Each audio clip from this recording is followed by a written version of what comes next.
Hey, what's up, JK? What's happening, man? What's going on? Oh man, dogs are us. Woo, woo, woo.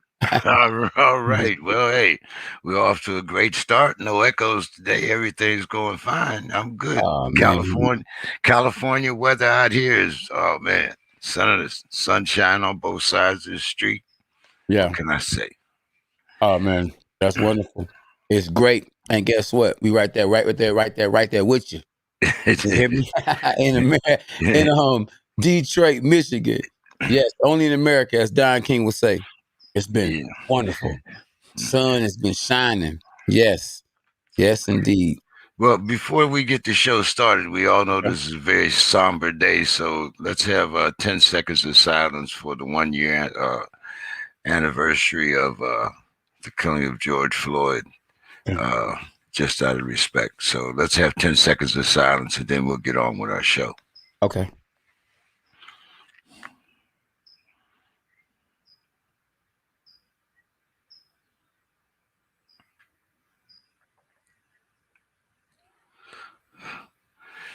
So, man, I'm very confused Okay.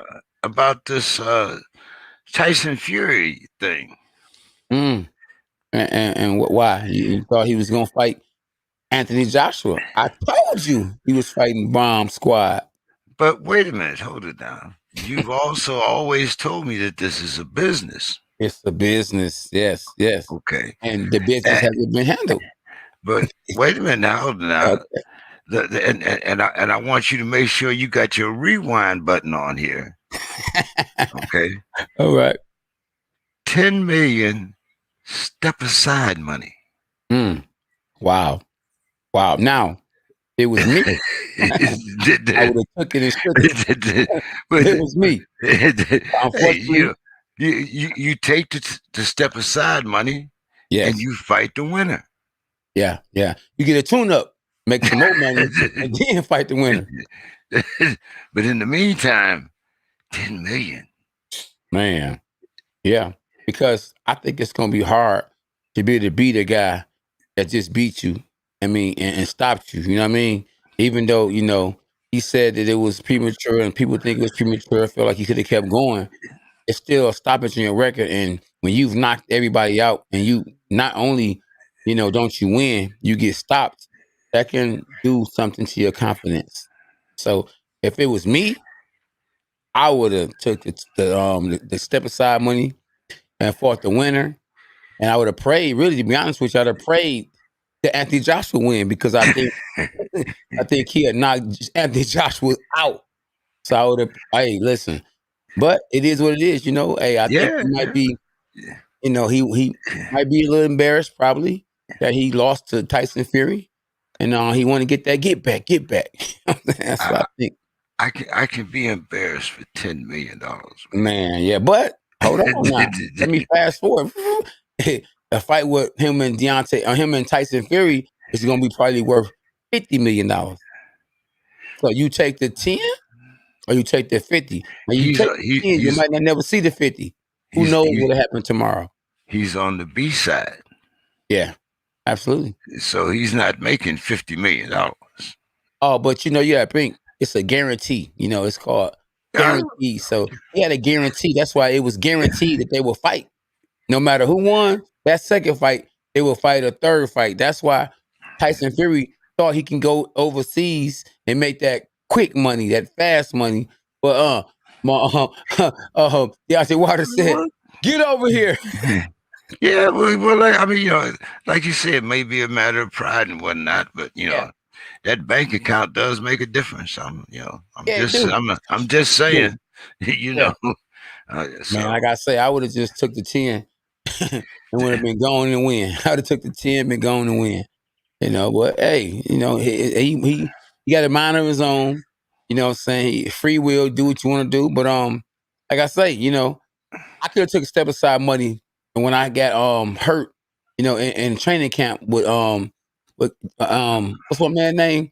Charlo. Charlo. But I took chances, I mean I didn't win, but I could have stepped to the side because Al Heyman was willing to pay me big money to just fight him earlier than I supposed to fought him. Or he would have gave me some money and said, "Hey, just step aside, man, and we fight for the vacant belt. He probably paid me to vacate my belt. I think that IBF was going to force me to vacate the belt if I wouldn't fought him. So it was a lot going on, but it is what it is. What can you do? Life Yeah, goes on. yeah. I hear you, man. Right, Uh, for sure. Hmm. yeah. You commentated,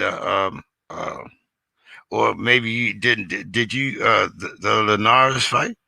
Yeah, of course. I Yeah, mean, I did. okay. Now, was Kenny Sims Jr. part of that televised version? Yeah. It wasn't a Ramirez fight. That's the I fight that mean, I did this yeah. weekend with Haney. Yeah. But who's that? Ramirez? I'm talking about. It was Yeah. yeah, Josh Taylor. yeah. Josh Taylor Ramirez. Man, What did you think about that fight, man? Josh Taylor, a beast. Got to put him in a top 10 pound for pound best fighters in the world. He is undisputed. He got all the belts. He beat he beat he beat Jamel Charlo to the punch.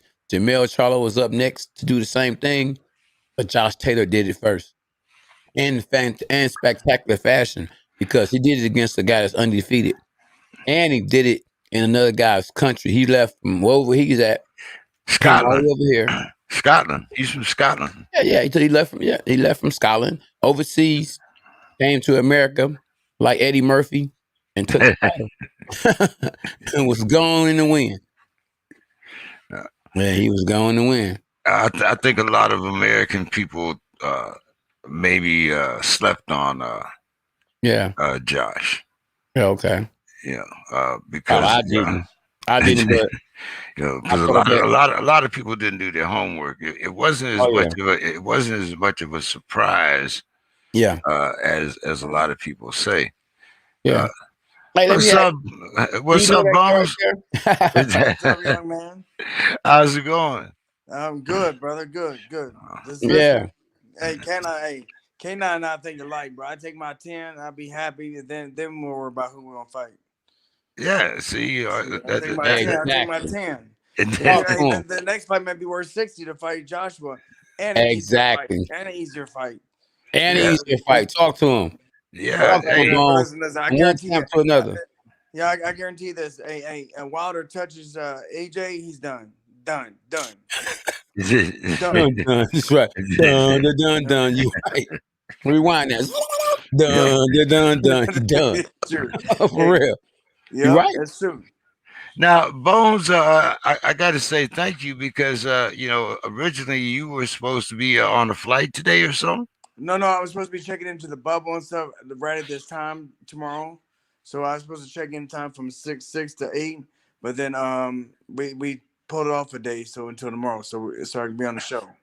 So who was your fighter? I got Shea Mosley Jr. fighting on the 29th on the Devin Haney undercard. Oh, okay. So you training? Hold on. You training who? I got Shea Mosley Jr. Oh, that's good. I see that you I doing had a him in good job, man. last fight for like 5 weeks, and he looked better than he ever did in his career. So hopefully we can get that repeat. That's good. You know, That's good. Yeah. that boy from fight. Devin just left here. I like probably like 5 or 6 guys in the card. I would train here. So Okay. Yeah. That's good. You're doing a great job. I've been keeping up with you, man, and you've been doing a great job. thank you. I appreciate it, brother. I think it's just that Detroit. Just say that again. Just that Detroit, baby. That's it. Okay. JK. Okay. He ain't say Ohio. He said Detroit. That's right. Detroit. Talk to him. Listen, here's how it is. Hey, up there we're fighting each other, but we leave that city. Well, we're one unit. We're one unit all the time. Absolutely. Absolutely. So, that's what people like. Listen, you talk about my brother, or let's put it this way: I can talk about my brother, but you can't, and that's how it is over there. You mean? Yeah. Yeah. Absolutely. Hey, Kenny like just got out. You remember Kenny, right? Yeah. Yeah, Kenny just got out of jail. What? Yeah. After all them years, man, they supposed to be throwing a little get together for him. So, maybe if you free, you can come in town when they get that get together for him. Man, you know how busy I am, like right, and especially in June Yeah, now. I guess. I got Michael Hunter. He'll be fighting on the 19th. Oh, you got Michael Hunter too? I got Michael Hunter. Yeah. Wow. Then You I ever got need an assistant, man? Let me know now. Let me know. Let I me do. know. I do need an assistant, but one that teaches the way I want, not the way they want. Oh yeah, I mean, you know what? I mean, hey, if I'm part of the team, you the boss. If you know what I'm saying, if it's your Oh, fighters, you know what I mean? yeah, of course. But you know how it is. You know how, yeah, listen, Ken, you know how many times, how many people come up to you to train, and then one trainer says this, then as soon as their back is turned, they go, well, I want you to do this. Right. No. You So bring me in. yeah. Hey, however you say, we gonna work together. Hey, once I get that Freddie Roach money, then yeah, I'll bring you in. Oh, you heard that? Now you heard that. You heard I'm that. on food stamps right now. I'm on food stamps. Shit. Okay. Hey, you heard that though, right, JK? Hey, You get it. You gonna get it though. You gonna get it. I need help. I need help here. Me and Bone standing in the same line. He might be ahead of me, Right. Yeah, but hey, man, but oh yeah, let me tell you guys, I might as well make my first announcement. I'm going to celebrate my 75th birthday, February 4th, 2022, in Las Vegas. So I will be in Las Vegas for my birthday, and Bones, I know where your gym is, so you can't hide. No. I hope it's at a strip club.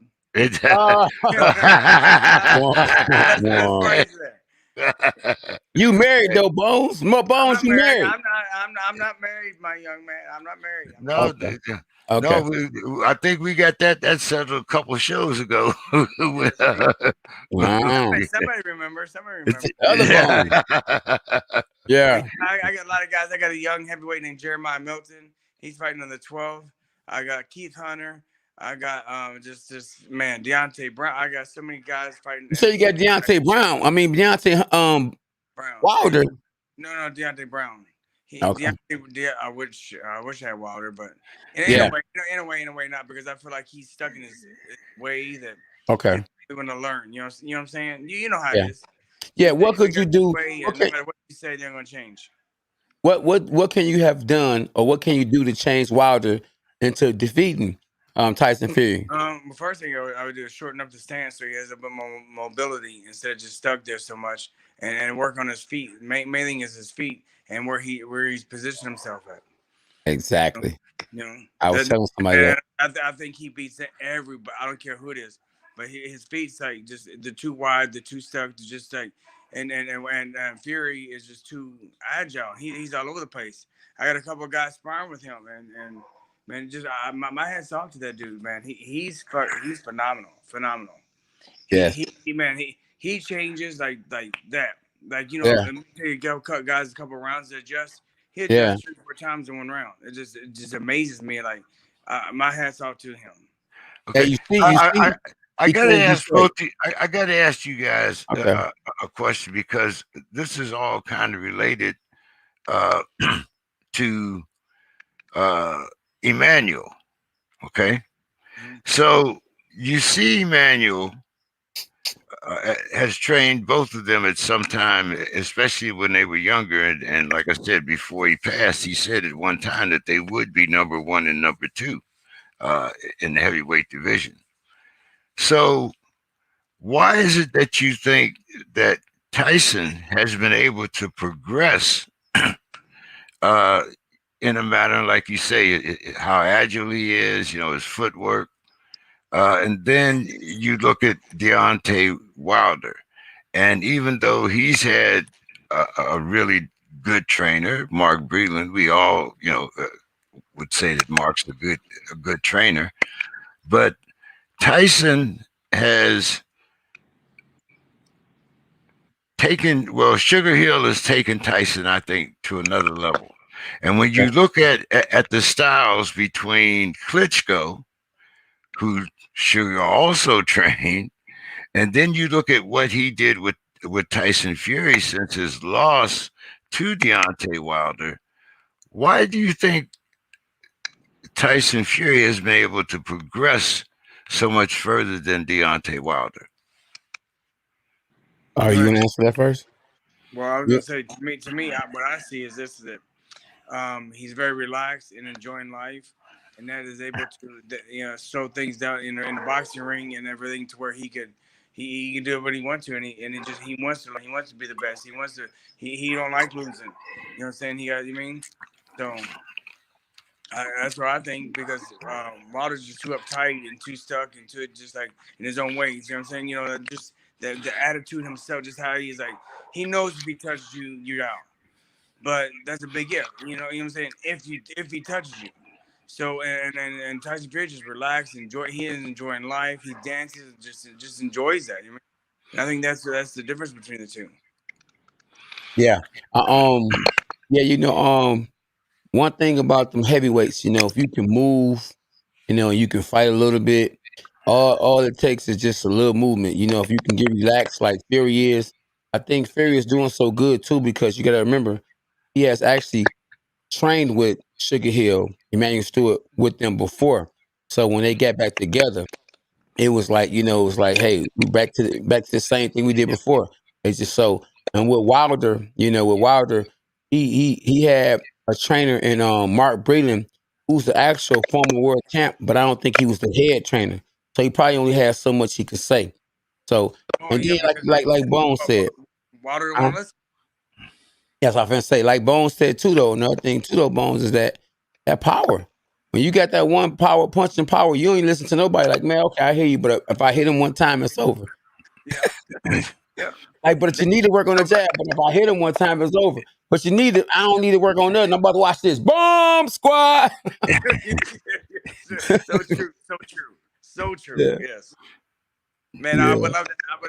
I would love to have that power, but then I don't because I think boxing just like I love yeah, just boxing. You know what I mean? I love that. You know what I mean? But man, yeah, that would be man. My head would be my head would be big too if I was able to punch yeah. like that. See, I got power too at Yeah, Bones, JK. But I learned that I had to set that power up because I was always trying to move, and I wouldn't catch up with them. They'd be gone. They running, doing the running man.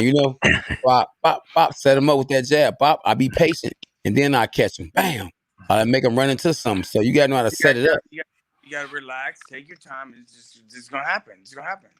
Yeah. But Exactly. see, the problem with you and the same thing with Wilder and them is this that you know you can punch, but so does the guy you fighting. Yeah, exactly. They, Exactly. Exactly. they find a And crook way. then when Fury told Wilder, I'm gonna take it to you. Wilder was saying to herself like, "Yeah, right. Ain't nobody never took nothing to me, bro. I'm 41 and 0 with 40 knockouts. Let me rewind that. 41 and 0 with 40 knockouts. Ain't nobody never took nothing to me." So he thought it was a lie. Or we said a new word. We thought he was capping. I thought he was capping, but he was serious.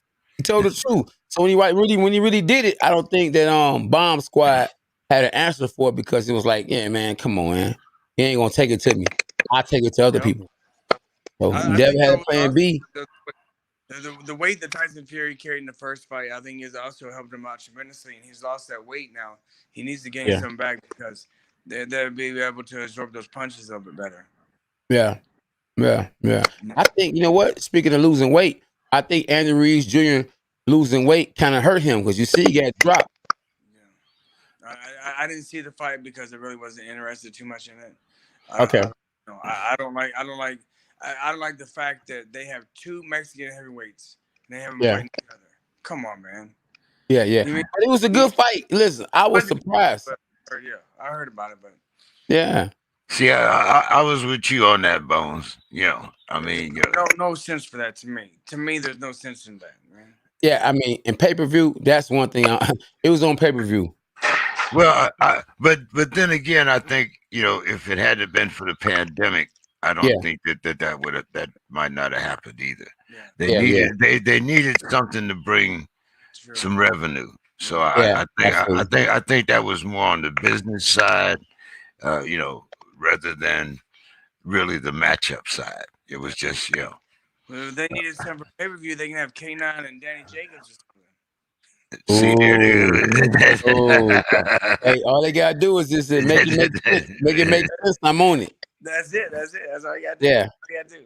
I got a fight. I got a few fights coming up in July. I got Okay. a fight in August the 7th. What So about yeah, K9? What about K9 and Austin Trout? Oh Ooh, Austin Trout don't want to do that. no, Don't do it. no.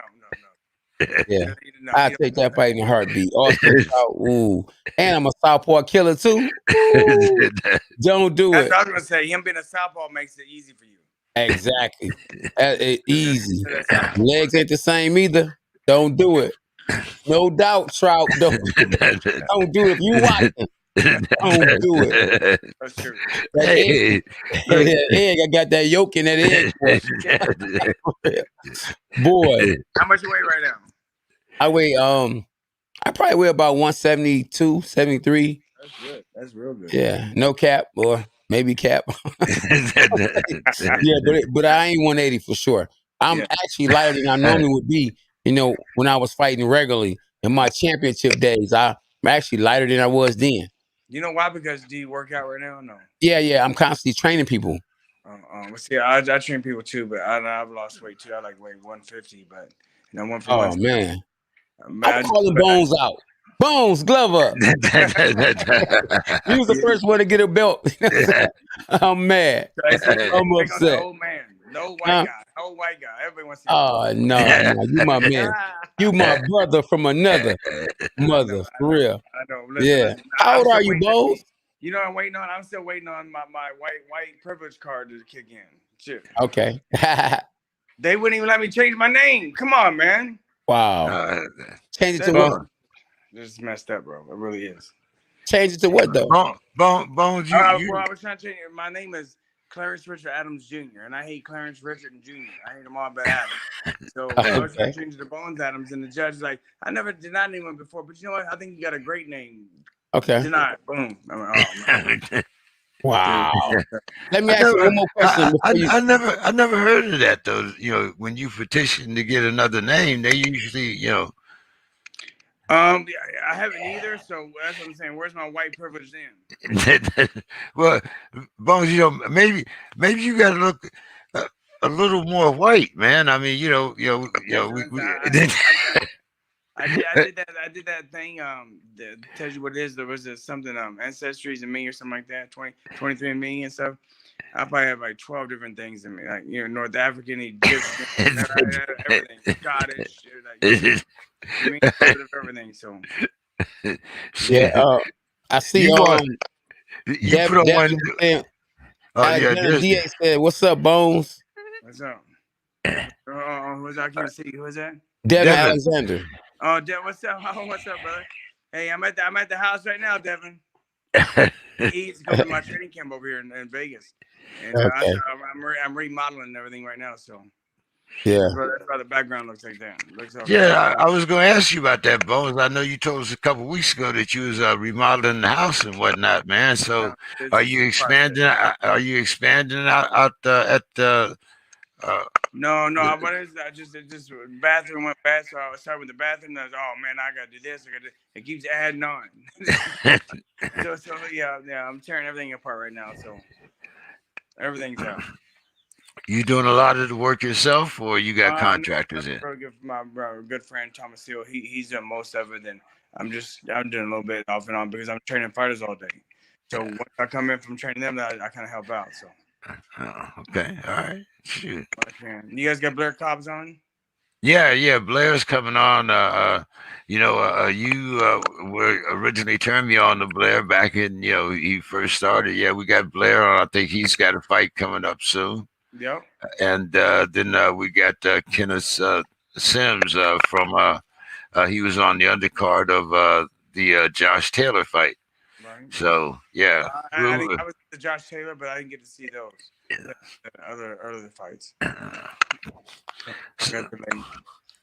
So Bones, what do you think about this upcoming Canelo Caleb plant? Is that deal signed? From what I'm hearing, as of yesterday, they were still in talks. But I don't really see him fighting anyone else. I don't see him fighting a Charlo or going. I mean, that would be the logical, and Caleb, unlike Deontay Wilder, taking that 10 step aside money, I think Caleb's gonna get that 8 mil. So that's life changing money. Yes. Well, my thing is that let me just fill you in right now. I hate to go against Caleb, but here's the thing. They say that Canelo's pound for pound best right now. And when you meet the pound for pound best and his trainer, Eddie Reynoso, and they tell you that they study films of me, and that's that they like the combinations, that's how they got the couple combinations they got. Hard for me. Listen, he's the greatest ever. I don't give a shit what you say. He's gonna win. He's gonna beat the fuck out of anybody. Well, I, I I have one guy that I think that he will not fight. Who? Benavidez at Um, at 170. What yeah, 172? I think so too. Benavidez is kind of big. He's big. I mean, listen, you got to think Canelo's a really small guy, and Benavidez is really big for his size. So it's kind of hard. I mean, he's gonna be 200 some pounds by the time he fights the next day. You know what I'm saying? So it's very that fight. I see it happening, but not anytime soon. Yeah, I mean, I think that's why he gave up the belt. He did step aside on that belt, I believe. Or which one? I thought he What- had it all over Caleb's. No, I'm talking about at 170, was it 172? Well, You know, he ain't much because bigger than me. He's small, bro. He's small. well, I mean, and Benavidez is not Kovalev. Big difference. Exactly. So he caught Kovalev at the right moment. Took advantage of the title and the business as he should. That's one of those titles that I think he'd give up rather than to defend. I would rather defend what it is. Yeah, I mean, like there's a lot of great fighters on coke, but not many alcoholics as of Kovalev. I mean, Kovalev is alcoholic. You mean so? That alcohol. People don't understand, man. Drugs are 100 times better for a fighter than alcohol. That alcohol kills you. And if you start drinking like they do, man, champ. You know how it is. Alcohol just takes everything out of you. Yeah. Well, people have to understand chemistry, because alcohol turns to formaldehyde in your body. And once it turns to formaldehyde, it starts to have an effect on your muscles. So you're definitely right, about that. But you have to keep up on your body chemistry just as well as your boxing. Know what you're doing. Yeah, that's true. Know what you're putting in your body. Yeah. That's the reason why we talk. I think so. I stopped eating meat about 7 months ago, and changed my life. So. So are you a vegan now? I'm not. I was a pescatarian. I eat seafood, and okay. And it's changed my life, though. It really has. I enjoy it. Okay. Yeah. I'm trying to find a different diet for myself. Especially being my age and that. I don't eat a lot of meat, but you gotta watch that show on Netflix, Game Changer. It's a documentary. Okay. After watching that, I was like, oh yeah, that makes sense to me. So I I tried it one day, and then next thing you know, 7-8 months later, I'm still that way. So I'm good. Okay. A lot of people get off into that. They can't eat anything with a face and this and that and the other. But I eat fish, man. I mean, fish, yeah. Yeah, see, I tried the plant based, but it was too difficult for me. As much as my travel and stuff, and all these bubbles and things, So yeah. I just went to seafood, and it's great. I love it. Yeah, seafood and vegetables. I'm definitely with you there. But Bones, hey man, I want to thank you for taking the time to come on with us. I don't know what K9 went there, but there he is. Yeah, there you go. What's up, man? We can't hear you now. Yeah, I sound like Buckwheat. Here I am. I had to put a few pieces chips in my mouth. I didn't want y'all to see me eating on air.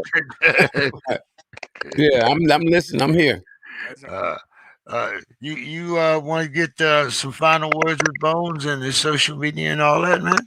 Yeah, Bones, man. I appreciate you, bro. You are my brother from another mother, man. And we got a lot in common. We both became world champs. We both trained with Keith Jackson. And I'm happy to see what you're doing, man. I really salute you, man. Keep up the good work. Don't forget about me because you're about to make them meals. You're gonna be the coach of the year. They're gonna give you that award. It's about to happen for you. Keep working hard. I've already made a promise. I made a promise to you. Never listen. I did. If I have anybody come out here as of right now, I owe Keith. I owe Keith everything. So I'm gonna try making sure that his last few years are the best years of his life, and that's my goal. I want to work my ass off to get enough money to bring him out here to make sure he lives life comfortable and not struggle. Yes. Oh man, that Real sounds good great, dude. man. That's right. Get him any social media. You got some social media? Any social media you want to give him before you go?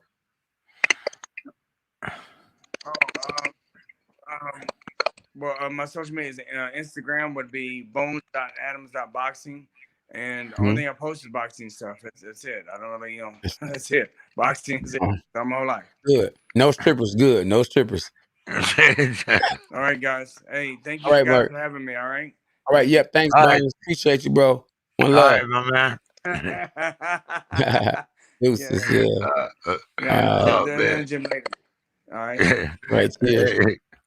Oh man, I love it. Bones talking about white privilege. Yeah. I gotta bring him on my other show. Bones is a great guy though, man. I really like Bones, man. Every time I get out there, I try to go down to his gym. There's always some interesting guys down there. So, as I said, man, for my 75th, I'll be in Vegas from February 3rd to February 6th. So hopefully there'll be some good fights down. There'll be some good fights there by then. And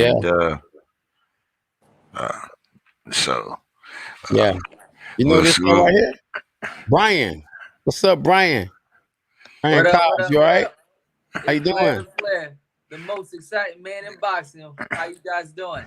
We're doing good. Where you at, man? We can't see you. Can you see me now?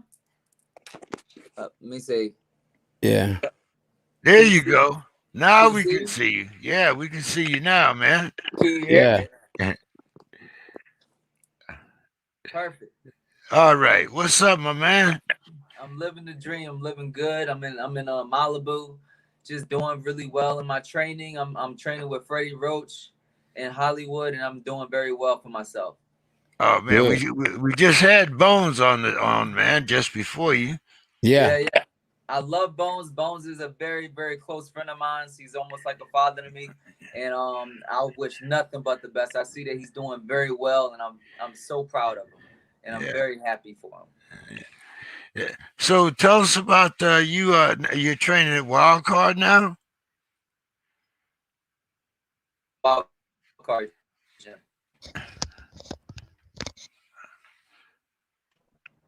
We got a delay there somewhere. Yeah, Blair, where you at? Blair the Flair. Okay. Yeah. You might have to go out and come back in, buddy.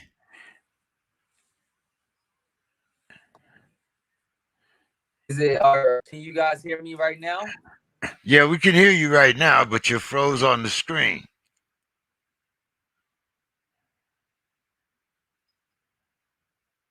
Out for you guys. No, I'm not on the Wi-Fi.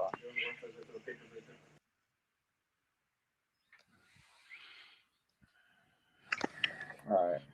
There we go. Okay. Wait, we had you there for a minute.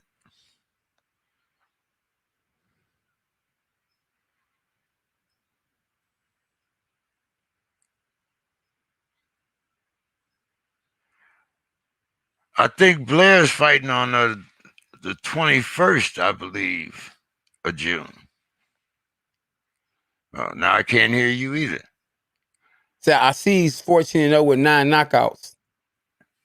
Yeah, I think he's fighting on the 21st of June, I believe. Okay. But Blair is the one I believe that just got in his car and went to Vegas. Oh yeah, I remember him. But that's Yeah, what he is. yeah. Oh, I get a chance to see him now. Okay. Yeah, So, remember we used to have him on all the time.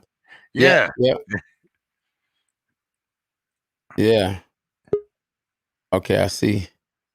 I see he done pop back on the screen. He done yeah. All right. Okay, Okay. there you go. All You right. disappeared, boy. What you went back to? You went back to Vegas? Or you went? I know you get in that car and you would take off. Where you go this time? Yeah. Blair, I got to ask you, do you still have that car, man? Well, which one? The one Which that you one? could do. Let's go. Which There one? you go. Oh, which one? The one you came to Vegas in. No. Oh, that I came to Vegas in? Yeah. The Cadillac? Yeah. Yeah. Cadillac. The one you packed up and said, I'm going to Vegas. Oh no, I don't have that anymore. I upgraded my Cadillac. Upgrade. But Upgrade. yeah, that was a hell of a Oh experience. man, good player. Yeah. That's good. What you driving out in? Huh? What you driving out? I know when you first came in, you said it's Blair the Flair. Yeah. Well, I'm driving a Cadillac Escalade now. Okay, that's good. I 2021. might upgrade it. You gotta upgrade it. So it's 2021 then. I might be trading that in for a Bentley Continental with the Okay. roof down. So that looks like That's good. Who your manager? My manager is Greg Hanley. He's a phenomenal manager. He makes sure that I'm okay and taken care of inside and outside the ring, and as far as business as well. Okay. People in the chat saying what up though? What up though to you? And what up to everybody in the chat? We appreciate y'all for tapping in. Chat, We got Blair Cobbs in the building. Undefeated, 14-0 with 9 knockouts. So y'all don't be on here saying nothing crazy because we got a hitman. That's right. Yeah, I was telling K9, when we first started talking to you, you had just packed up, moved across country to come to Vegas. I remember that. Training with Bones, major mark down there. Now you're in, as I was asking you before, you're in the Wild Card Gym now. Are you part of the Wild Card posse out here? I'm not too far from you. I'm down in San Diego, so. Okay. And why did you leave? Hold on, JK. We got to ask him. Why did he leave Bones for Freddie Roach? What happened? What happened? I just need a little bit more, and I just need to grow a little bit more, and find I was seeking certain things, certain elements that I needed that I didn't have at that particular time. But that is called opportunity. I still love Bones. I still love Las Vegas. Absolutely. And I'm still part of the Las Vegas scene. I still have a home in Las Vegas as well. Oh, good. Wow. Oh man, boy. yeah, still raising my kids in Vegas, the whole 9. Wow. Hey, man, yeah. You sure you ain't Ric Flair? It's Blair the Flair. Who's Blair the Flair? The most man. That's Blair the Flair. Yeah. I see you got your own style, man. You a showman. See you out here with your shirt off. You got your charm showing, and you talking with swag. I mean, what do you do to get people to notice who you are? Well, I have a lot of charisma. I'm very dedicated to the sport, and I'm the real deal. I get in there and I put on a hellified show against the odds, and I beat the odds every single time. I'm constantly in there with people that have better resumes, better history as far as boxing, and I get in there, show up and show out and win. That's what I do. So I'm a big success, and I'm very I like to think that I am very inspirational to people that might be going through whatever they're going through. That yes, it's possible. Even you can be a world champion. That's Absolutely. what I say. So you 5'10". My height is fluctuating. I had a growth spurt, and for some reason, like I kind of like go higher and higher. So right now, as it sit, I believe I'm 5'11 and a half. Okay. So, yeah. Bones was there. I had a growth spurt, and I started going through puberty again. Yeah. What did He you? So you started thinking started I'm on growing. So steroids. you I even started start. thinking I'm like, what is in these goddamn supplements? Like, Yeah. obviously there's something wrong with all these like pimples on my back, and I'm flipping out, and Yeah. Yeah. I'm So highly hold on. emotional right now. I don't know why. Like, You it's could grow. a So very you actually strange grew. experience. So you actually grew after the 20 after you was 21. You still was growing. Yeah, I grew. I hit a growth spurt at 28. Wow. So that's not true. That you stopped growing at 21. Yeah, well, I was very hard on my body since I was about 15 years old. Yeah. Training very hard, and I was very disciplined, dedicated, and maybe that had something to do with it. Okay. I never smoked, never drank. Hmm. Pretty much lived a very clean life. I wasn't sexually active until like maybe around 21. So I have a very late start in life. Hmm. And maybe my height is the reflection of that late start. Yeah. So you from Philadelphia and you moved to Mexico and started um boxing. my history is kind of crazy. I was Okay. born in Philadelphia, but Yeah. I lived in a lot of places. And before I ended up going to Mexico, I was living in Beverly Hills. I was in Hollywood, and I had a house in Hollywood, house in Beverly Hills. I traveled regularly. I had a very privileged life, I like to say. Hmm. And then all that went crashing down, I'm pretty sure and most people would know. And I lived on the run in Mexico and created a life. I still have family members out there that I love dearly. And it became, that culture became part of my identity. And so what you have is a probably one of a kind type of person that can really bridge the gap between the African American fans and the Mexican fans. I have both in my pockets, and I'm very disciplined, and I take pride in that. So you welterweight. You fight at welterweight. Yes. Wow. That's a great division. Who can you see yourself fighting? And who would you want to fight in the next year or two for a belt Um. or for the big money? Any one of them will be great. My biggest eyes right now is on Terrence Crawford.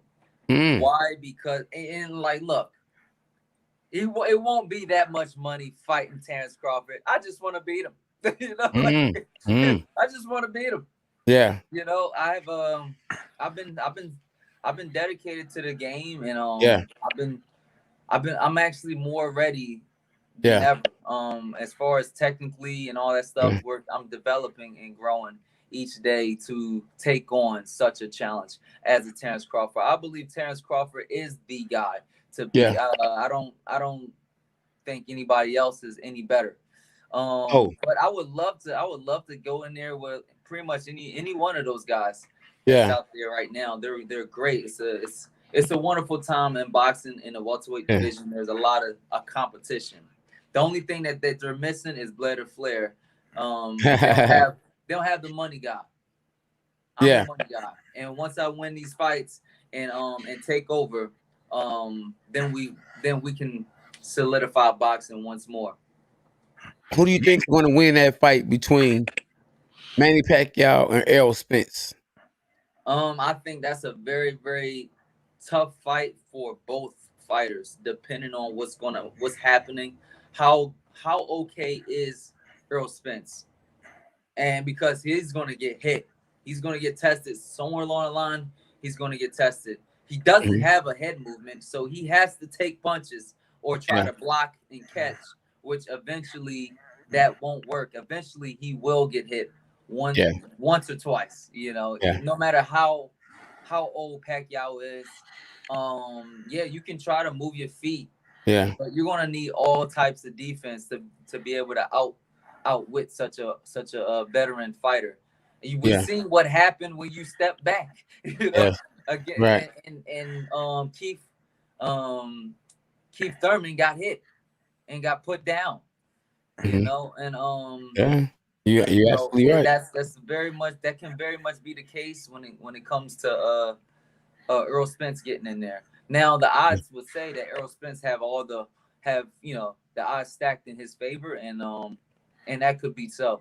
Manny Pacquiao is very old, and I'm pretty sure a lot of skills that he once had is getting dull, if not already dull. Right now. So, but it looks like a very good fight. I don't really have too much of a prediction because I'm just gonna be just like everybody else, enjoying the chaos. Yes. One last question, and I'm gonna give you over to JK, because I know JK. Like, man, when am I gonna say something? Hey, so who you think Boots? You know what I'm saying? Who you think Boots should fight, and how good do you think Boots is? Some people say that Boots is actually better than Errol Spence, Terrence Crawford, Manny Pacquiao, everybody in the welterweight division.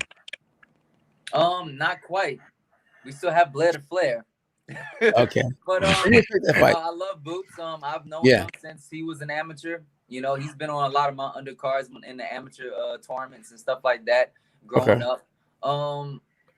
Everyone has flaws and everyone has weaknesses. Boots is not quite 100% developed just yet, but he have a very good developmental skills. Training with his father Bozy. I'm well into the whole Philly scene, so I've known about Boots long before most people. So I don't know. I don't know if he's better than a Terrence Crawford. All right. You know, but I think that he's a very good fighter.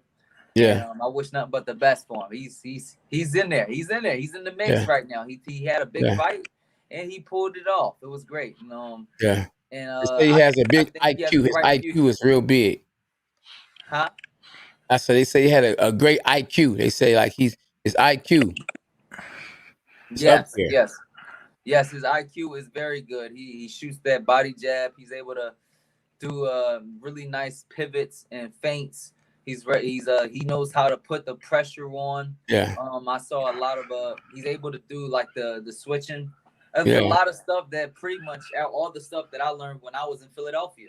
Only thing is he had the ability to develop them because he had a whole big ass padded record career to be able to develop those skills and move it into from the gym to the actual boxing world. To the actual fights. You know, so he had a very good time and with the people that helped develop him and grow him into what he is right now today. Me personally, when it comes to that stuff, the real fight is what's happening outside the ring. You know, like okay, you're gonna get big and everything like that. What happens when life knocks you down? What happens? You go through some trials and tribulations, right? You know, and sometimes those trials and tribulations, they don't come from fights. You know, sometimes they come from outside. He's still in Philadelphia. What you doing being in Philadelphia? You know, last time I checked, the last big champion that was there, Tevin Farmer, he got shot in the hand. What's going to happen when that boy gets shot in the hand? I mean, it's not like it's impossible. I lived there, so I know. I went through the hellfire, you know. And I had to grow a different way. I couldn't even make it in Philadelphia. Nobody would take a fight with me, you know, ever. I went 3 years fucking like with no fights because you know because I was a big sensation before Boots came out, and so that's my whole take on it is like I'm certain that Boots is an incredible contender and he's gonna go very, very far. But what's gonna happen when outside becomes part of the dilemma? A lot of people don't know that the outside of boxing is life. Life is come on, somebody. Is the biggest tester. Yes. You know? I mean, hell, we can sit here and say, oh yeah, Sugar Ray Leonard was the best ever to do it. No, he wasn't. There was a guy named Aaron Pryor. He damn sure didn't want no smoke from Aaron Pryor. He went into that whole situation. He went to that training camp and smoked Sugar Ray Leonard like it was nothing. You know, Come on, somebody. you almost don't even know anybody that Aaron Pryor haven't touched before they even made it. Like Man. Tommy Hearns. You know what I'm saying? But you mentioned, well, go ahead, K9, because you know I got a Aaron Pryor syndrome ready for this one. Yeah. Right. Yeah. You So beat Tommy we Hearns don't in the even know. amateurs, It's though. In like- the pros, woo-wee. Different ball game. Mhm. But we don't know because they never did fight in the pros. You know, Tommy Hearns wasn't knocking nobody out in the amateurs. Well, But when he that's turned because pro, in the amateurs, everybody boy. is close. Everybody is highly absolutely. contested. They That's don't have true. a lot of time. Yep. It's a different situation. Yeah. You know, and I agree. you see something different in the amateurs. Yeah. Exactly. Yep. So Wine Sharp, he wanted to know what your amateur record was. If someone want to know what you have Mexican or not, Antonio. He just told him that. So how many times you got to Exactly. tell him? I mean, come on now. Come on, man. Exactly. Anybody can probably even imagine. You know, like honestly, you Yeah. know, yeah. Like I was just out there not too long ago. You know, that's another home of mine. But you can see you can see I'm itching to get in here because you mentioned Aaron Pryor. And I love this. Okay, so I'm from Ohio. Okay, Mm-hmm. and you know, so I've watched Aaron Pryor, and to me, Aaron Pryor, Adrian Broner, any fighter you want to mention out of Cincinnati has Aaron Pryor syndrome. What I mean by that, and you mentioned it, is a life. Okay. You know, so every fighter, I mean, this is what happened to Aaron Pryor. Aaron Pryor should have been a multiple-time world champion, but he couldn't let life get out of his way. Yeah. And that's a part of growing up and being a man. You can have all the skills that you want, but if you don't have that maturity in the ring, you know, like you've always told me, K9, you can't play boxing. No. No, baby, as Walt would say, rest in peace. No, baby. So when I see boxers coming out of Cincinnati, the first thing, I'm just like you with Boots. You know, can you survive the city? It's not can you survive the ring? Can you survive the city and the surroundings and the things that come around you? I mean, look at Adrian Broner and how he's fucked up his career. You know, just so he's just following in the same steps that Aaron Pryor walked before him. He did not learn from Aaron Pryor's mistakes. You know, you can watch Aaron Pryor on tape and all the technique, but you know, you can't use him as a life example. Yeah. They all come from your block. No, I mean, that's just like, you know, real life. But Blair, you have a fight coming up. I believe very soon. Just as another thing, Philadelphia is no different. Most major fighters don't make it. Matter of fact, there's been more like there's so much talent in Philadelphia that it's mind blowing. Hey, let's just put it like this: even our weakest link, it can be a world champion. People don't know this, but Terrence Crawford was our weakest link. He couldn't even win a Lucian Blackwell back in the day. You know what I'm saying? Yeah. That just goes to show you how much talent is really out there. Yeah. That was the bottom of our barrel. Wow. Like you have me at the top. What about Julian Jackson? The most ability. But I mean, Julian Williams. And like even at our bottom of our barrel, like a Tevin Farmer, like has way more than enough skills to be a world champion. Julian Williams is from Philadelphia too. He won. Julian Williams, me and him go back like pots and pans. Okay. Probably one of the toughest, the major rival in childhood history. me and Julian. Oh man, we're going to get Julian on and see what's up. But so you have a fight coming up? What, the 21st? It's June 19th. June 19th. Okay, I knew it was somewhere around there. Now, we just had a big fight in Texas. Canelo, of course, 73,000 fans. First time they had people, allowed in. Are you fighting outside? No, it's going to be a sold out indoor arena, with plenty of multiracial fans. It's going to be great. It's going to be an exciting performance from Blair to Flair, of course. That's going to steal the show. I'm facing up against a very good veteran that has a lot of skills, a lot of technique, a lot of defensive properties in Brad Solomon, and that's me. He's going to give me a good run for my money. So it's time. So right now I'm working as hard as I possibly can to not only win but make it a very attractive fight. Okay, so are we going to see 10 knockouts or 15 wins? Say what? 10 knockouts? Are we going to see 10 knockouts or 15 wins? I don't know. I'm do my Come best. Come on now, wait, hold on now, wait. All day you've been Blair to Flair, and now all of a sudden I don't know. Right. Come on, man, what's happening here? What's up? This particular fighter, he's a survivor. Oh, okay. I know this type of fighter. He's a survivor. Yeah. Okay. And like, so I don't know if I want to be that reckless just to get the guy out of there. Because I also want to like improve in my technique and in my abilities as a professional fighter, fighter in the game of the professional world. I can get in there and just be reckless, but like I wouldn't grow in the actual boxing ring. See, I'm growing. See, the thing with me is that nobody knows at all how good I really am.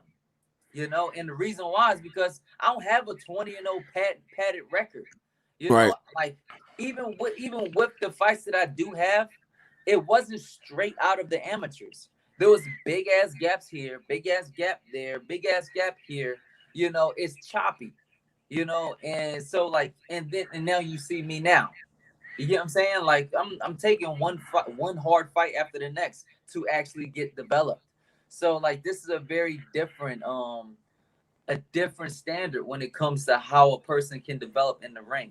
And honestly, very few people have ever even went that route. You can't say that you knew Terrence Crawford at 15-0. You can't say that you knew Errol Spence at 15-0. You can't say that you know Boots at 15-0.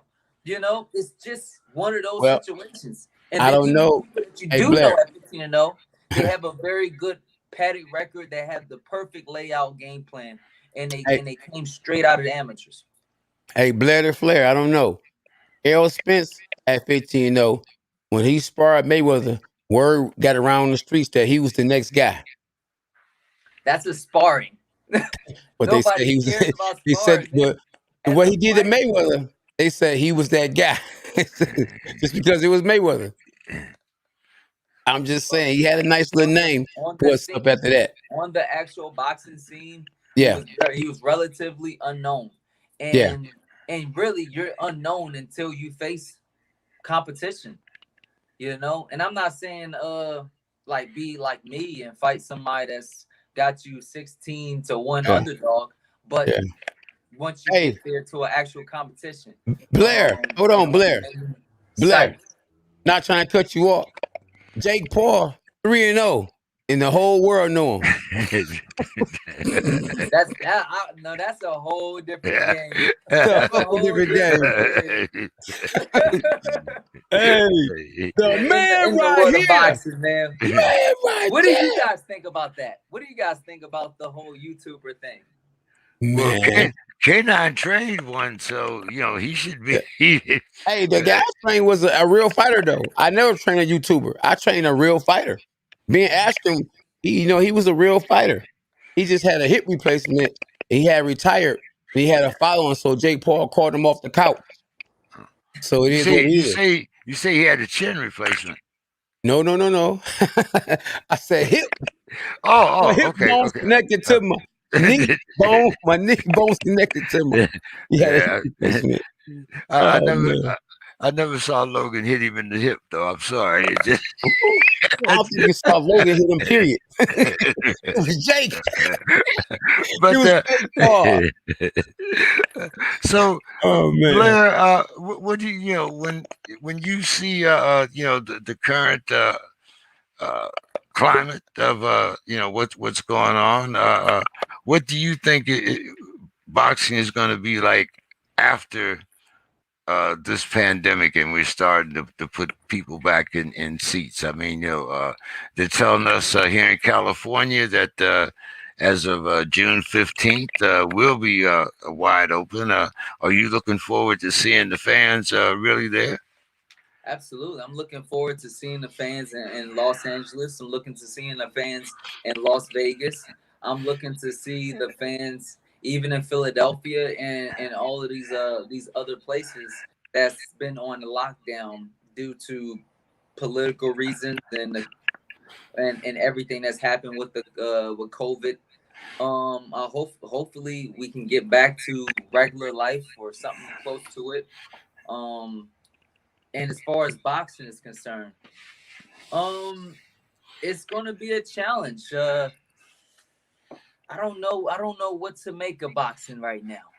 you Okay. have you have people that don't have any record at all, like fighting for millions of dollars, and then you have people that are very, very hard, very, very tough.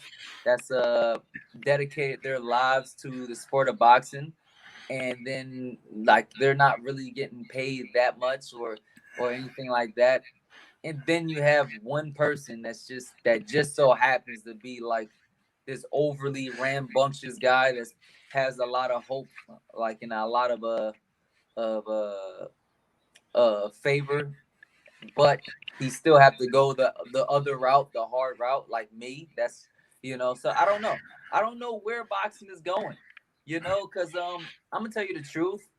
One of the biggest killers in boxing was Floyd Mayweather, and he kind of murdered boxing. He kind of destroyed the whole where boxing was supposed to be a sport. And now it's like, is it a sport or is it entertainment or is it just a business transaction? So it's like I don't know. So like in my best guess, the one that's gonna reign supreme is gonna be somebody that can do it all, that can be a show, that can be the real deal, but also be entertaining and have a little bit more power when it comes to political retrospect too. It's just a lot going on when it comes to boxing. I have no clue like where boxing is going because of this crazy like thing that's going on where just they have right now where it's just like even old fighters that's been like retired for years and like fighting exhibitions like to Mike Tyson and Roy Jones, old as hell, like but that's a seller. Yeah. So it's Yeah. like the fans, we need to know what kind of fans are we really attracting, and like how can we get to that market, and how can we benefit not just only the fans that are like hopefuls that truly believe in the sport of boxing, and then also the casual fans that just want to see some action, just want to see some drama. Yeah. Yeah. I think that's Before where we're going. we had Mayweather. That was the perfect thing. But Hey, fellas, I Mayweather want to kind of welcome. Hey, fellas, hold on one second though, Blair. I just want to welcome Kenneth Sims to the show. One love. Hey, How you doing? How you hey, doing? yeah, join the conversation, bro, and Well, congratulations on the victory too, well, JK. yeah. Well, Appreciate it. Blair, why? great victory. Yeah, Why don't you tell everybody Thank you. about your social media, Blair, and we look forward to having you back after you pull off that victory in June. Absolutely, absolutely. First off, I like to Oh, give a huge shout out. wait a minute. Let me tell you one thing first, though, Blair. If you lose, we're gonna bring on your opponent. Whoa. Whoa. Cap it. Hey, Cap it. make sure that you put me on too, though. Like, so I can come and You gotta bounce give us it an back. excuse. What happened? You gotta bounce this back. All right, man. Hey, man, you're a real personality in boxing, man. I love when we Yes, get you on, man. absolutely. I love the energy and all that. But yeah, Yeah. tell everybody where they can find you, man. Social All media. right, thank you. First, I'd like to give a huge shout out. Congratulations on your victory, Kenneth Sims. You did an incredible job. Hey, the guy that you beat Good job. is in my camp, and everybody knows that he's very good. He's a very tough fighter, and one of the best out there. Live in that victory, my man. You did a wonderful job. Again, my name is Blair the Flair Cobbs, the most exciting man in boxing. And you can check me out on Instagram, Twitter, Facebook, YouTube at Blair the Flair. For more exciting content, BlairTheFlair.com. It is the one and only. Woo! Hey, Blair, hold on, Blair. Before you disappear, next time tell your people that you're gonna be on a live so they can actually tap in, because supposed to have 100,000 people in a live. You ain't telling somebody.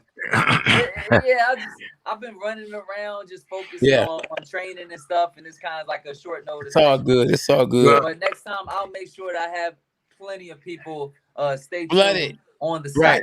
You ain't got no fans. I'll make them. I'm Blair the Flair. All right, bro. What you at? All right, my brother. Peace, man. All right, take care. All right, cheers. All right, one love. Hey, Sims, what's happening, bro? You all right? How you doing? I'm good. I'm great. Hey. Yeah, welcome to the show, man. That's JK right there. You know I'm K9. Hey, how you doing, man? When you was fighting, I was so happy that you got that victory, man, because I know they try to, they play that armed robbery, man. You know what I'm saying? People going in with a mask on and robbing people because it's just a dirty game. Yeah. And I was like, oh, you won the fight clearly. So when they gave it to the actual winner, I was happy for you. I was actually commentating it live on my YouTube channel. Oh, so yeah, when I heard that draw, I was thinking the same thing. I was like, oh shit. Yeah. But they was trying to test. I noticed that the fighters that they had you on the B side, but you was more experienced than the guy. So I don't even know why they even took that fight, and you just took it to him, did what you had to do, and like I say, I'm happy for you. What was you about to say? Yeah, they think they was like they was underestimated because they offered me that fight twice, but the first time they offered it to me on like 2 weeks notice. So I was just like, I'm too smart to just take a fight on 2 weeks notice. Smart man. Not right now. And then they called back after his last fight, and they gave me like 8-9 weeks. And as soon as they called, I said, okay, that's perfect. Let's do it.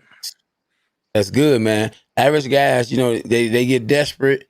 I done been there before. I done been desperate before and took fights and got losses on my record for that. So I learned from it. Have you ever try to catch you slipping? Exactly. Have you ever took a fight like that though and got caught slipping before and learned from that? Nah. See, I talked to like Dre was saying, he know me personally on the broadcast, right? So he told me when I was real young, when I first started, 19, 20 years old, he told me, no matter what, don't ever put yourself in that situation. Yeah. So I learned that early, not to put myself in that situation where I can't fully prepare or be fully prepared. What's the guy name you fought again? Because pound for pound king, he said, who did he fight? It was Ramirez. Yeah. He was undefeated too, wasn't he? Yeah, they had he was 11-0 with 10 knockouts. Absolutely. He was like prospect of the year last year and everything. You heard? But what happened? ESPN had him like top 2 prospects of the year. Wow. He took care of that. Man, done just deal. Like I expected. So you up from there. So who are you signed with? And did anybody reach out to you after you won that fight? Did they signed with Top Rank, man? You got to start doing your research, man. No, listen. Signed with Top Rank. Listen, that day came and went. I ain't signed with nobody, no promoter. Talk to him then. See, this guy right here trying to cut me off. Cut me up. Look, he wrong as I don't know what. We got got the some wrong stuff hat in on. the works.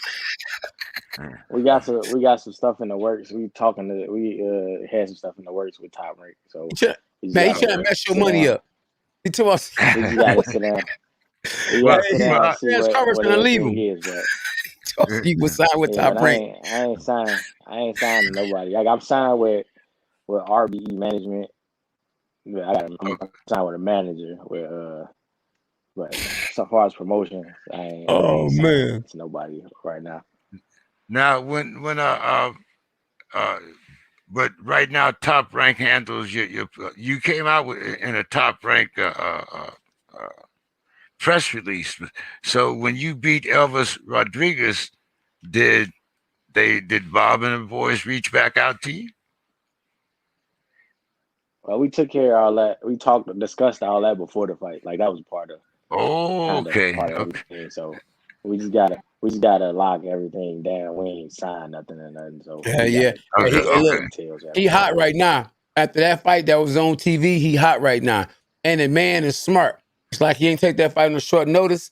He ain't taking nothing on a short notice. Now he's in the driver's seat. Yeah. Yeah. So how did that move you up in the rank? I make sure I gotta think everything through. Yeah, that's good. I mean, I'm sure it would run me up because he was ranked like 30 in the WBC. Yeah. Okay. We gotta wait till next month to see where they put me at. Yeah, because like you said, I know last year, I think it was last year, he was prospect of the year, and he was on. He was on a few times, and they had, because like you said, what was he, 11-0 with 10 knockouts?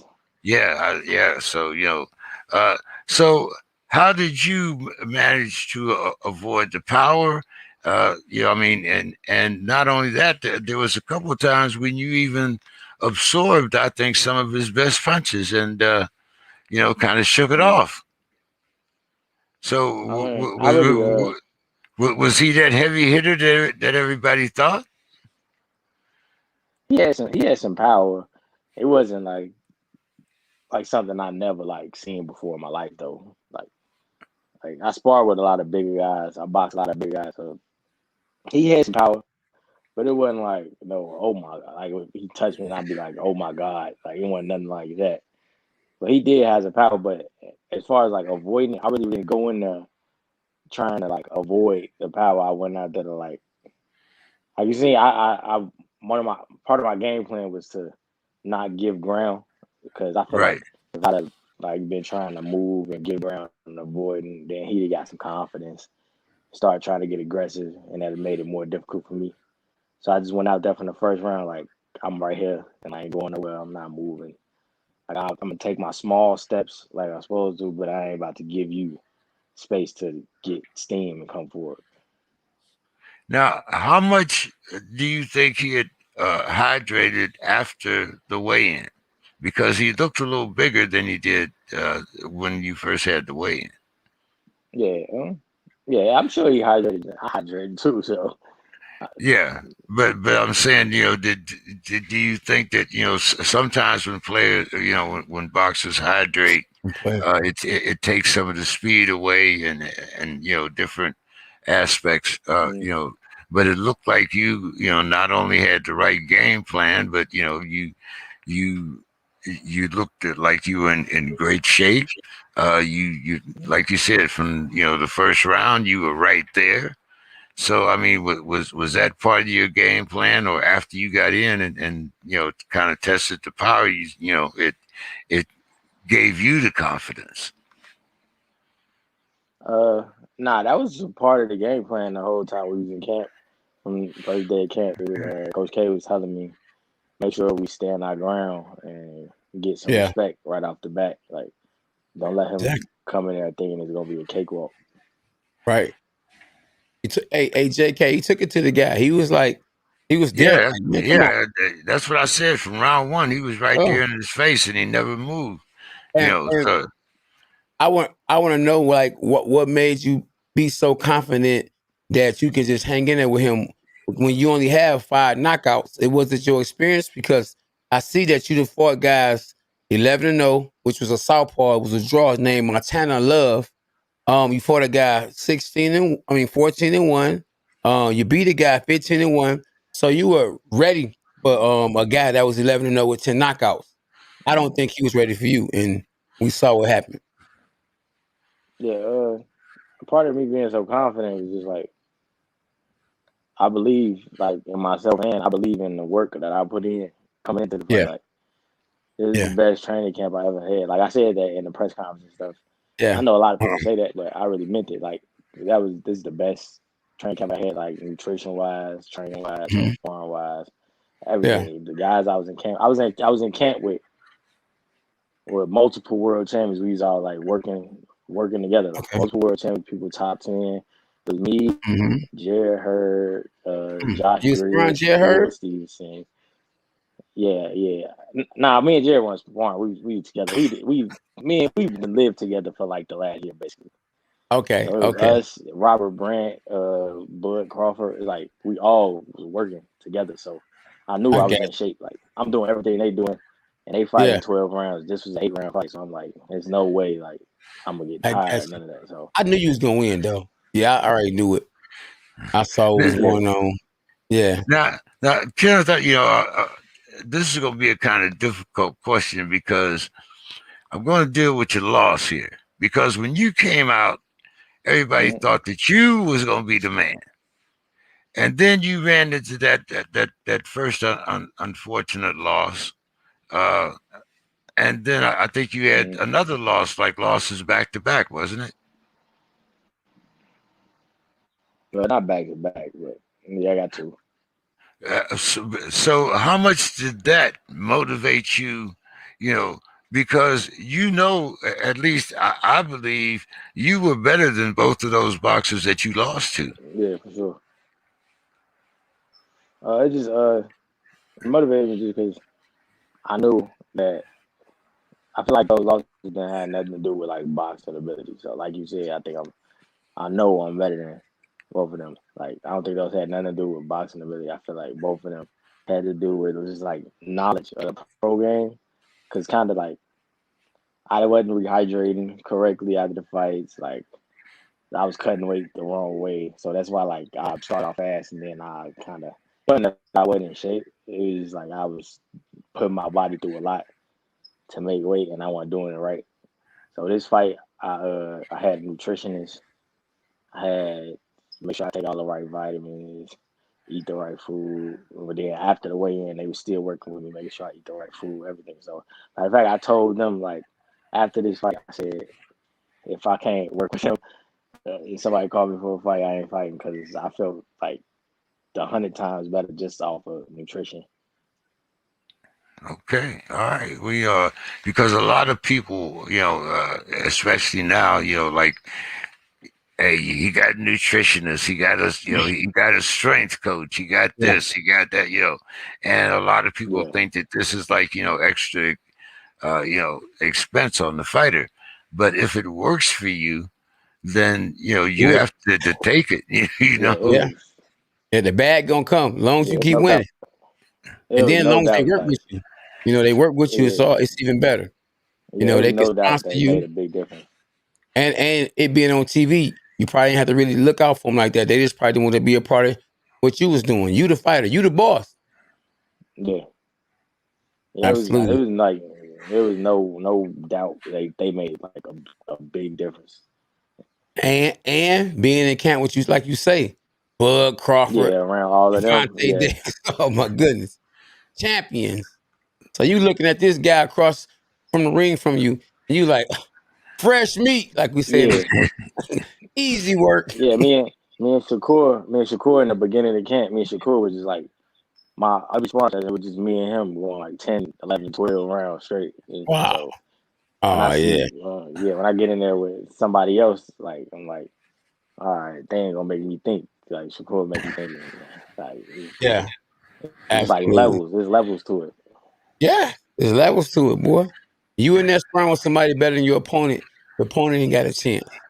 Especially if you getting the right kind of work. Yeah. If you in there getting your head beat in, then you're gonna be beat up before you even get in the fight. See? everything. Absolutely. Yeah. Like it's competitive with us. Like it's tit for tat because everybody in the gym on that level. Where Exactly. Everybody, you have a good day, you have a bad day, Yeah. good day. Everybody gonna get their moments. Right. Well, that's good, man. So what's up? What's next for you?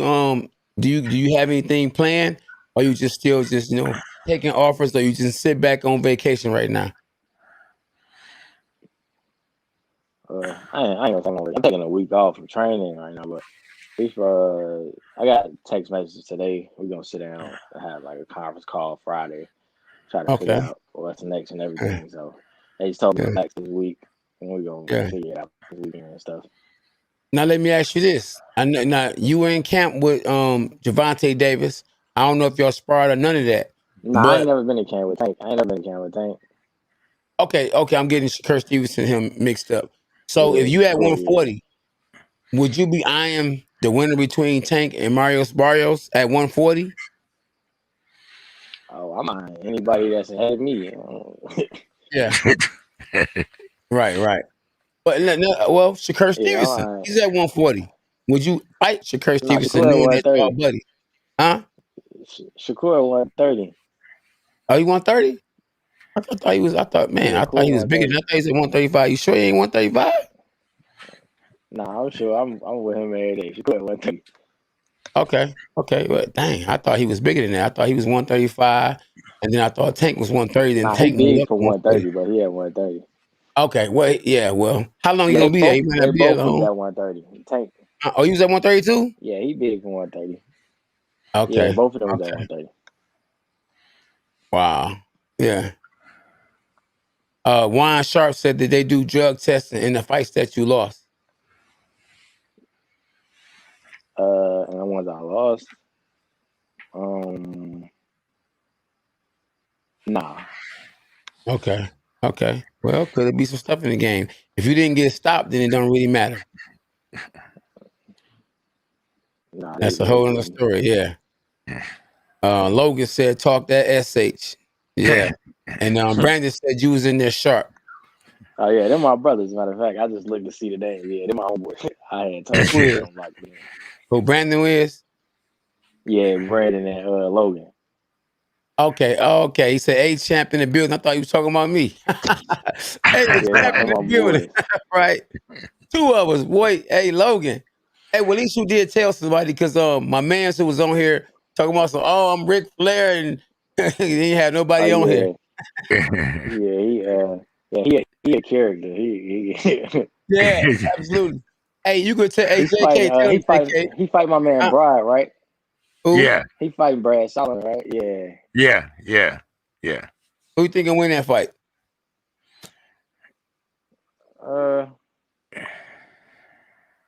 I feel like Brad actually got a chance with him because the way he fight.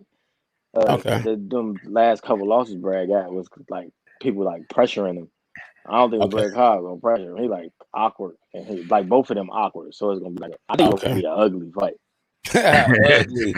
Okay. Well, wow. He said he this and that and that and this, and you said it's gonna be an ugly fight. I used to spar with Brad a lot. Oh, okay. How you feel about that? Tyson Fury, Deontay Wilder.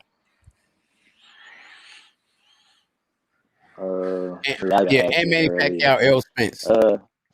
I think. Who you think will win? I think Fury just got Wilder number now that he realized that he the bigger man and he ain't gotta move away from him. Like that second fight, he just realized like I'm bigger than you. Like I'm just because he got caught flush with some right hands even in the second fight, but he took them like way better. He just realized like I'm bigger than you, dude. Like you can't stop me from coming forward. And I feel like unless he just get caught with the right hand and get put down, then it's gonna be the same thing over again. What about and the Errol Spence and Pacquiao? Yeah. And of course you can't never count Pacquiao out. He all time great, but Errol in his prime, man. He bigger. He a big 147. So I don't think I got Errol Spence. Oh, you got Errol Spence? Okay. By stoppage or what? Yeah. You said you got him by stoppage? No, I ain't gonna say stoppage. Nah, I ain't gonna say Okay, that. because you said yeah. I'm like, whoa. Okay. I ain't say that. I ain't gonna say that stoppage. Okay. By decision. Unanimous decision. I see my I man say Brandon unanimous. said, oh, he ain't forgot about me either. Oh, gee. He's probably on the contender. Appreciate the love. One love. Oh yeah, So, K9. yeah. So when you won the title from Carlos Molina, I was sparring with him. You was sparring with him? I was sparring with him a lot. Yeah. Wow. You was in Mexico? I was small, but I was sparring with him. In Mexico though. He used to live in Chicago. Okay, yeah. But I'm talking about like He used when to I fought live him. here though, in Chicago. Yeah. So you was okay. Yeah. For that fight, I was sparring with him in Chicago. Oh, why you ain't DM me and give me no pointers? I mean, I didn't need none. Yeah, you took care of it. I took care of it. Hey, listen, nobody has ever did Carlos Molina like I did him. And you remember he beat Laura. You right. Yeah, he beat Laura. They gave him a draw, but Man, come on, man. He beat Laura. Floyd would have never fought him. I mean, he was a serious threat. Laura was a threat, and he beat Laura. So I beat the man that beat the man. How was it when you were sparring with Carlos Molina? I mean, was he good sparring or what? Was he awkward or what? Yeah, he was awkward. He got that like that offbeat rhythm, like the bouncing that he be doing the whole time. And I was only like 130 something pounds. Okay. So it was just like I was moving a lot. He couldn't catch me because of my feet, but he was moving from him. Why you move? He was trying to get you. I was 135 pounds. Yeah, but I'm saying though, he can't punch out a paper bag. He ain't no puncher. I was 130 pounds, 35 pounds. He'll punch you to 135 pounder if you 147, right? Man, listen, no, not that guy. He's 154, probably like 165. So when he's born, I mean, when he did hit me, it wasn't hard, but I was just like, I couldn't wrestle with him or nothing to move him away because he was so much bigger than me. Okay, because he fought at 140. Go look at his career. When he first started fighting, he was like 140. He was low. Yeah. He was a little guy. I'm surprised his last fight he fought at 160. Yeah. He fought the other day and lost. He fought Saturday, the same day as me. That's what I'm talking about. Yeah. Yeah, in the UK. Yeah. Well, hey, it is what it is, though. You still fighting? I got a fight coming up. Hey, let's make this money. Let's get paid. Hey, Molina's still getting paid too, though. Hey, win, lose, or draw. He making some money. He throw a lot of his own shows in Mexico. He be having a lot of shows in Mexico itself. He just he must got it. In Mexico, you know what I mean. He got it good. Where probably don't cost as much. The price of living ain't as high. Yeah, you can throw a show for $10. Yeah, he throw a lot of shows out there. Like I know some people that go out there and fight over his shows just to like stay busy and stuff. That's good. Yeah. I think he does some promoting down here in Tijuana, right? Yeah. Okay. Yeah. Only thing about going to a fight in Tijuana, you might have to be able to fight your way back out too. Especially if the wrong guy win. If the wrong guy win, man, it's like the Wild Bunch back in the day. The bar get torn up, everything right. You see the go-go girls breaking out the dressing room. But anyway, Hey, I've never been to Mexico. No, it's a lot. Now listen, there's a lot of fighters out here now. I'm not saying you one of them. I was one of them that, when I ain't have a fight coming up, I'm talking early in my career, I used to dib and dab a little bit. You think that, with them legalizing weed, that a fighter can actually smoke weed now and shouldn't be drug tested, or if they fail a drug test from smoking weed, that it should be fair game? Hey, I'm a person, I ain't never smoked weed not one time in my entire life. Man. Not once. Good. Matter of fact, I'm going to say like what's the Antonio Tiger? Great! I wish I was in those same shoes. Huh? That's something that I don't understand because weed is not a stimulant. So why would you want to go in and fight somebody knowing that you are already, your reflexes are not as sharp as theirs. This is boxing. I'm not, so, as you guys always say, you can't play boxing, and weed is not a performance enhancer. That's I was just, like, I feel like it help you. Yeah, I mean, trust me. When I used to listen, when you get used to, I'm just telling you from what I know, from smoking weed or being a connoisseur in my day. I smoked weed and I was used to doing it. I would go down to the gym and just seem like I saw everything in slow motion. The rappers, they smoke weed, and I'm not saying that it's something you should do, because I don't think you should do it. But I mean, when a rapper hit a blunt, he be flowing like, I don't know what. My name is K9. I'm out my mind all the time, flying around. They but be but going. but ain't nobody throwing punches at his face. What I'm saying, though, I told you I did it, and I was in the ring, and people was throwing punches at my face and sparring, and I was like the Matrix. Pop, pop, pop, pop. I was giving it to him. But at the end of the day, though, I didn't have no win. The next day, I was. I be tired. I don't know what. That's what you thought. I ain't got no experience in that. Yeah. Believe me, that's what you thought. Okay. Hey, you wasn't real marijuana, because that's. No. I'm not. You Rick James. No, I'm not taking up for marijuana because, like I said, I don't think any boxer should be smoking weed before he have a fight. But on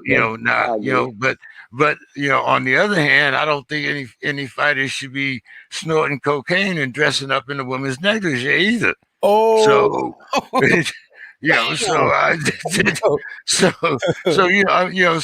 if you have to choose one, cocaine is a performance enhancer. That's a whole different game, Yeah. But right. I'm not for any boxer taking any drug at all, because I think it's too dangerous for the profession that he's in. Exactly. So I'm a weed advocate, and I've been I'm 74. I've been smoking weed since I was 12, which is longer than K9 been living. And you still here. Wow. and I'm still here. Each his own. Right. But also, I would rather do this, which is natural, than have a doctor, like forcing a whole lot of pills down my throat. So I went from taking 13 pills a day to taking 8. Right. But I would not recommend it to anybody that's putting on gloves for a living. That's just I can tell you this though, JK and Kenneth Sims. When I changed my life and gave it to Jesus Christ and got saved, I stopped smoking weed. I became a world champ. So, hey, let's let you know, weed don't do nothing for me. Made me think I was better than what I was. I could be broke as I don't know what. Hit a blunt. I'm straight. I got money in the closet, in the walls. Be broke the next day when I'm sober. Oh man, I'm broke as I don't know what I'm gonna do. Hit that blunt. I'm straight. I'm gonna fight Floyd. Floyd never gonna fight me. But Kenneth, let's kind of get back to boxing here. Despite now you're getting back on track, and things are looking up for you again. Has this accelerated your timetable for how fast you want to progress? And how much more confidence do you have when by beating the prospect of the year, the golden goose, the guy, everybody's, like talking about, hey, the next big thing. I mean,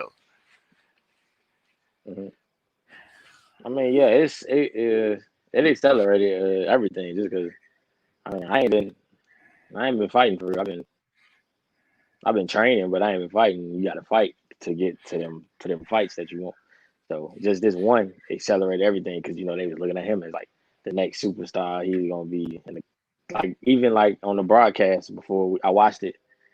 Before I fought, they was like, he gonna be in the mix next year at 140 for the titles. Blah blah blah.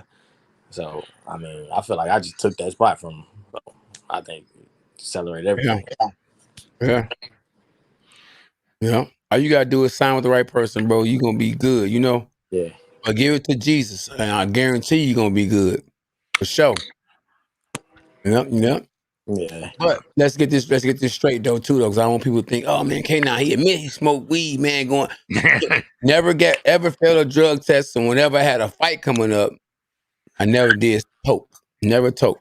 And today, it's been like almost 17 years.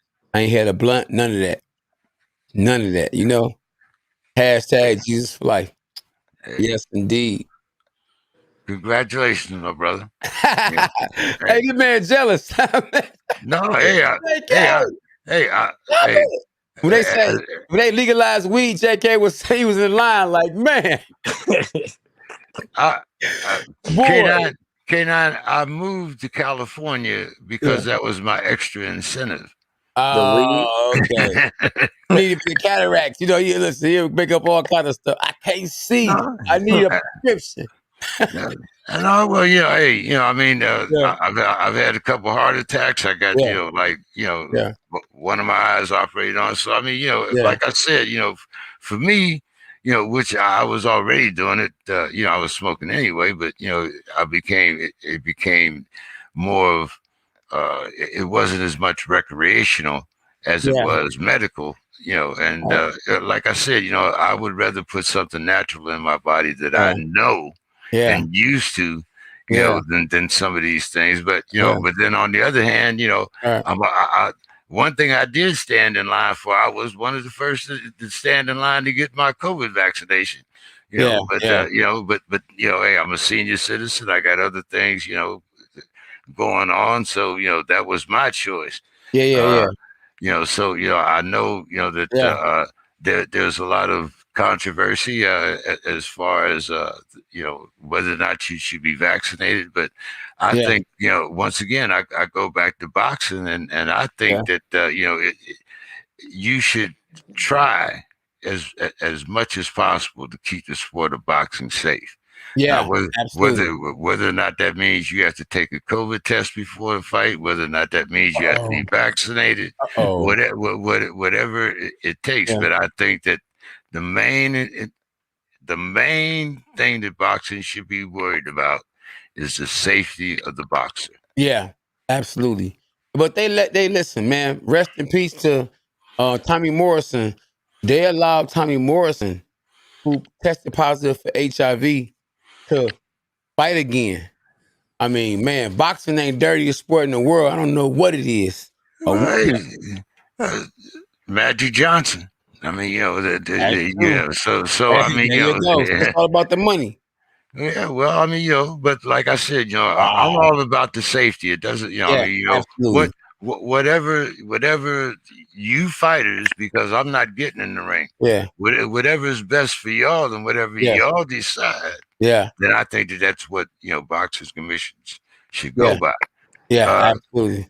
What do you think about that, Kenneth? Exactly. I mean, y'all said a lot, so you gotta tell me exactly what.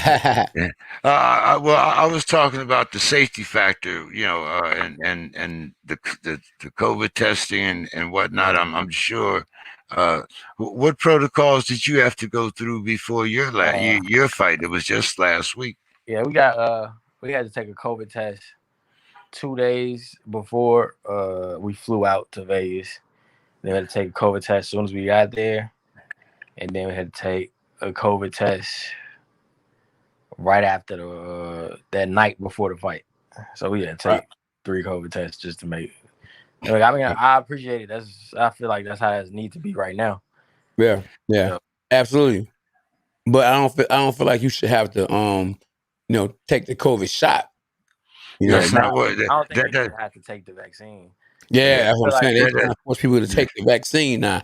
I don't think they're trying to force people to take the vaccine because they're saying that you can take the vaccine whether or not you want. But I do think that it's possible that what we should do is do the testing. I think now. Oh yeah, of course. You gotta let people know that you clean, you good. Yeah. Like I said, whether or not you take the vaccine, that's a personal choice. Absolutely, I got you. That's on you. I got you, champ. But I want to know that the guy that I'm fighting and is just sweating all over me and grabbing me and headbutting me, I want to know that he's clean. Yeah, right. I'm gonna keep for sure. Yeah, I'm gonna keep him at a distance regardless. And if he cough, I'm gonna really knock him out. I'm gonna really knock him out. Yeah. So are you okay? So how were you with the bubble situation? It wasn't really like, I guess because Vegas about to be open next week. They ain't really have us like in a bubble like they had it before. It was just like after we took the COVID test, we had to stay in our room until we got the results. Then after we got the results, we could go move around and stuff. So it's not like how it was last year in Vegas when they had the bubble and they couldn't get out of their room. We just had to get tested, and because they had tested us late at night anyway. Like before, we just had to test before 9:00. They gave us like a couple hour window, and we just had to go before a certain time, and then so like say it was like we had to test it before 9:00. I would just go at 8:45 because it's late anyway. I'm about to go to sleep almost anyway in a couple hours, like an hour or two. So I just go at 8:45, and then we can't leave our room after we take the test till the results come in. But I just find out in the morning because I'm going to sleep anyway. So it wasn't no bubble really. Okay.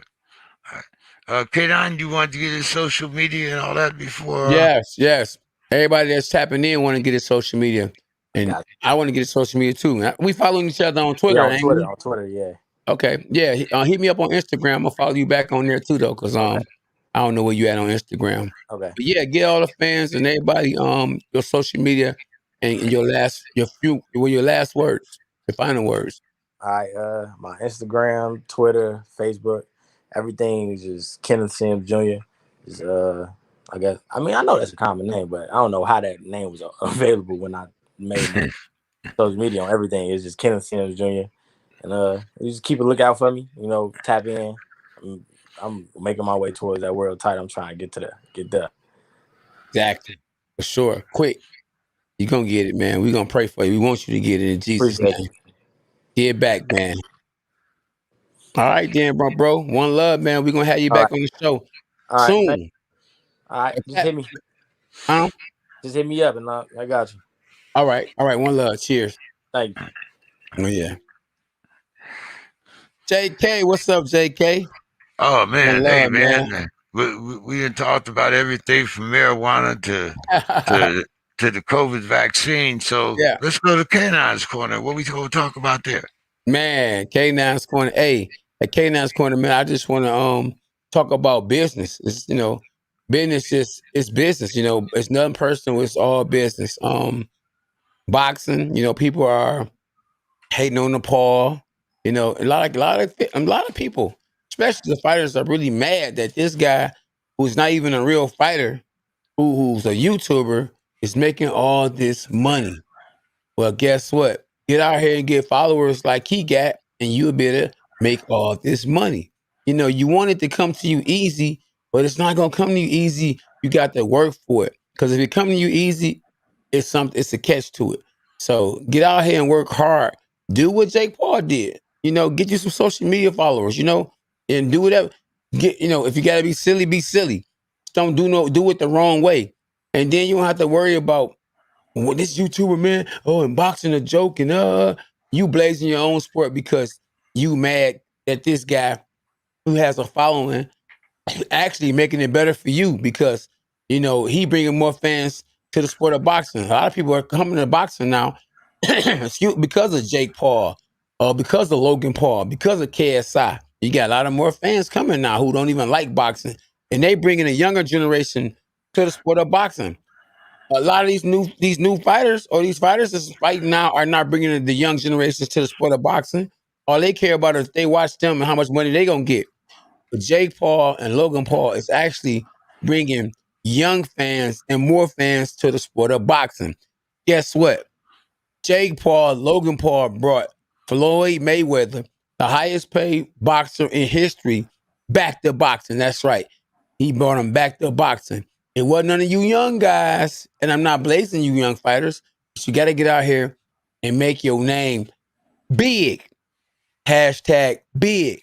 Rewind that. Big. And guess what? You can get that bag at K9 Boxing.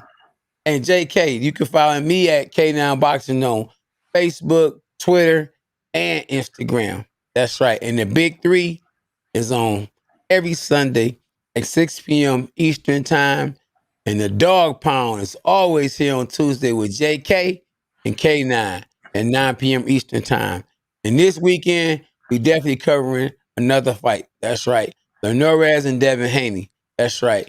This weekend coming up at K9 Boxing. JK, what can they find you at, bro? You know, when you ain't just at the house watching ESPN, what can they find you at when you on social media or you on live? Well, actually, I'm kind of easy to find these days because I'm very involved politically with the people of Minneapolis and St. Paul. They have me on a Sunday Black News podcast with them. I do my own Monday show, and I've also managed to incorporate the city of Minneapolis and St. Paul into my show. As well as the San Diego Black Panther Party. So I'm kind of an activist, but if you go on Facebook, you can find JEK3, and you'll see a list of all 8 of my pages, including the Weekend Rap and K9, of course, the Dog Pound with K9, and on Twitter, West Coast Steeler Fan, or the Sports Crib. On Instagram, of course, we're under West Coast Steeler Fan. So you can look up any of those, and we also have our own web page, the Political Consciousness of West Coast Steeler Fan.org, in which we're raising money to purchase water for the voters of Atlanta. K9, we also I've talked to the boss of the house, SB, and we're trying to get the we also would like to do something for Flint, Michigan. And we're going to get a list of gyms and see if we can't perhaps find a way to donate some water to some of the gyms and maybe some of a couple churches that are in Flint. So we're very much community oriented, and of course, hey, nothing like Tuesday with the Dog Pound. So that's right. Don't forget to hit the like button, subscribe, and don't forget that last part, donate. So absolutely, we working. Hey, you can Cash App JK. Hey, JK, you got a Cash App? I got Cash App. I got Cash App. I got Venmo. I got any way that you can get money on. I got Apple Pay. You name it. That's right. You name it, I can receive it. Absolutely. So, hey, so follow me, man, and I'll see you next Tuesday right here on the Dog Pound, man. Absolutely. With another list of great guests. Yes.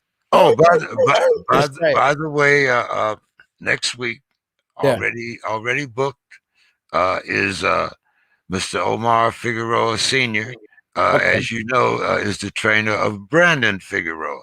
Yes. So next week they went to Mexico this week, but Figueroa Sr. Told me that they will definitely be on next Tuesday. Good. So we already have one big lineup right off the bat. Yes, good. So y'all tap in. Don't forget, Tuesday, 9 p.m. Eastern Time, the Dog Pound, JK and K9. Good night, everybody. Have a good one, man.